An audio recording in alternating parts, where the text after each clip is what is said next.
Hi everyone, I have a special story that I want to tell you about. This will be the first of 3 parts of how to get your black belt or achieve any epic goal.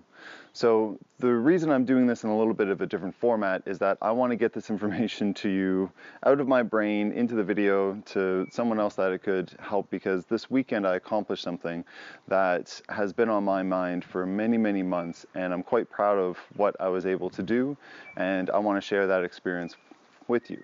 So what happened on the weekend was that I got my Chodombo belt for the martial art that I'm a part of, Haidong Gumdo.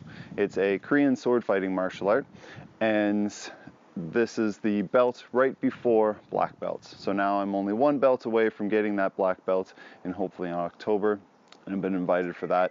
And this weekend I had 2 things that I needed to accomplish.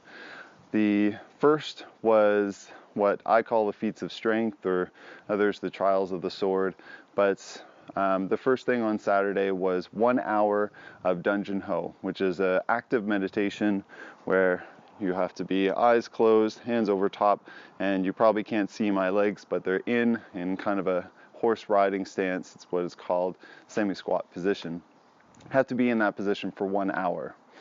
After that 10-minute break, then 1,000 cuts in 20 minutes on your knees. So that's been something that I was invited to participate in back in December, and since then I was scared. I didn't think I was going to be able to do it. First of all, there's the obvious, well, that seems kind of ridiculous. How can anybody do it?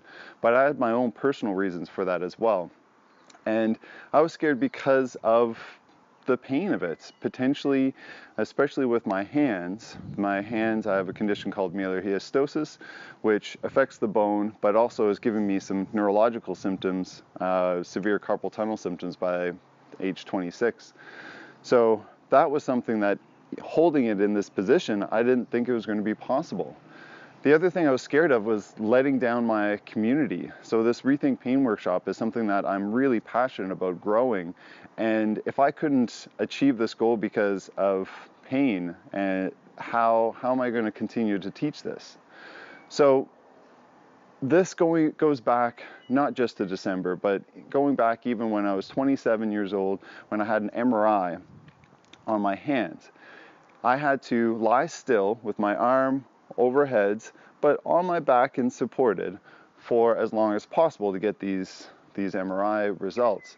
And after about 20 or 30 minutes of just holding this position, it caused excruciating pain, the worst pain that I've ever felt. And that was supported lying down. And so I thought, hey, I'm supposed to hold this still actively for an hour? How am I going to do that? So I was scared just from my previous experiences, but how could I ever possibly do this?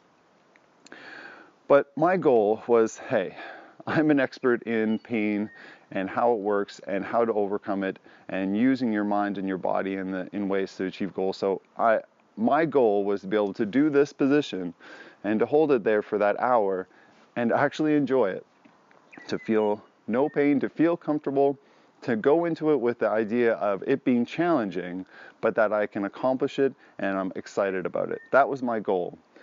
And I was surprised at how well it went. I was smiling throughout it, which was part of the techniques that I was using too. And reflecting back on it, I was trying to figure out how I managed to do it.